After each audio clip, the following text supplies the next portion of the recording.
The whimper reached me before the smell did. I stopped in the hallway, boots still dusty from the tarmac, my duffel sliding off my shoulder. Another whimper, thin, animal small. I moved toward the back door, pulse steady but rising. The kennel sat under the kitchen window. Inside, a boy. My boy. Knees and hands on the filthy mat. A metal bowl of water at his side. His face hollowed by hunger and shame. Daddy, his voice cracked like glass. Mommy's boyfriend did this. He said you were a weak soldier who ran away. Through the open doorway I saw them, my wife and a stranger, laughing in the living room, their wine glasses touching. In the span of a heartbeat, my homecoming collapsed into a crime scene. But I didn't shout, didn't lunge. I shut the door to the yard, sat on the edge of the kennel, and let my eyes adjust to the dark.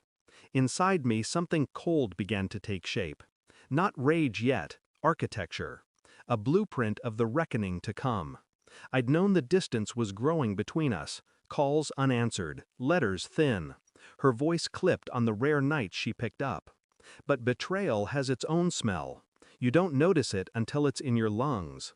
Seeing my son in that cage was the final proof that something had rotted far past infidelity. I watched from the kitchen doorway while they laughed.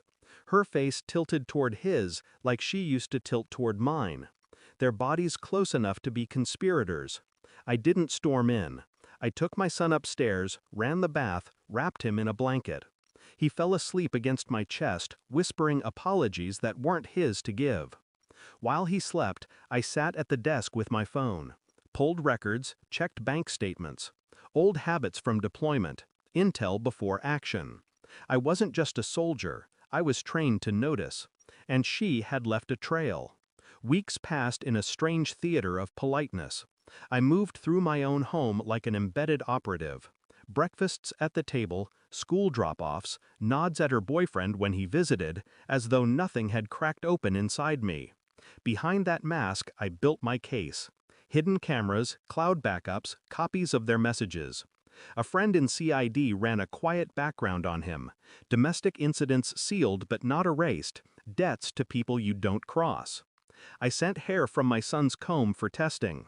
Not for paternity, I knew he was mine, but to establish a timeline, to build an undisputed record of neglect. Every night after lights out, I laid the evidence across the floor like a map. Patterns emerged, money wired, lies rehearsed.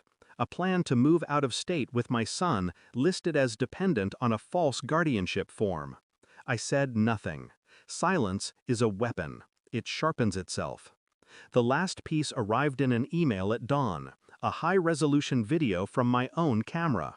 Her boyfriend ordering my son into the kennel, laughing about breaking him like a dog. Her voice off-screen, not protesting, encouraging. I sat there until the sun lit the kitchen. I felt nothing, not anger, not heartbreak, just a heavy quietness, like the moment before a sniper's breath. That evening, I invited them both to dinner. Set the table, made it look like forgiveness. When dessert came, I slid a sealed folder across to her, another to him. No words, just their names written on the tabs. Photos, statements, legal papers.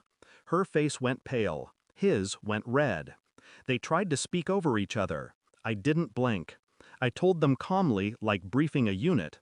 My lawyer had filed emergency custody. Child Services had the video.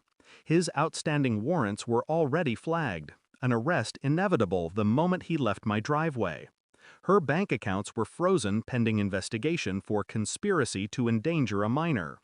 This isn't me losing control, I said quietly. This is me taking it back. He slammed his hand on the table. She begged under her breath.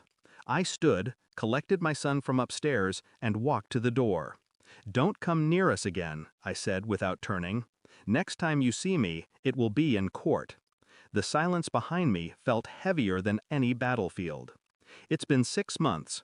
My son sleeps through the night now, no more flinching at shadows. We live in a small apartment by the ocean. I cook breakfast every morning. The routine steadies both of us. Sometimes I remember the kennel and feel the old heat rising, but mostly I feel the clarity that came after. Revenge wasn't fire or fists. It was truth deployed with precision, like ordnance.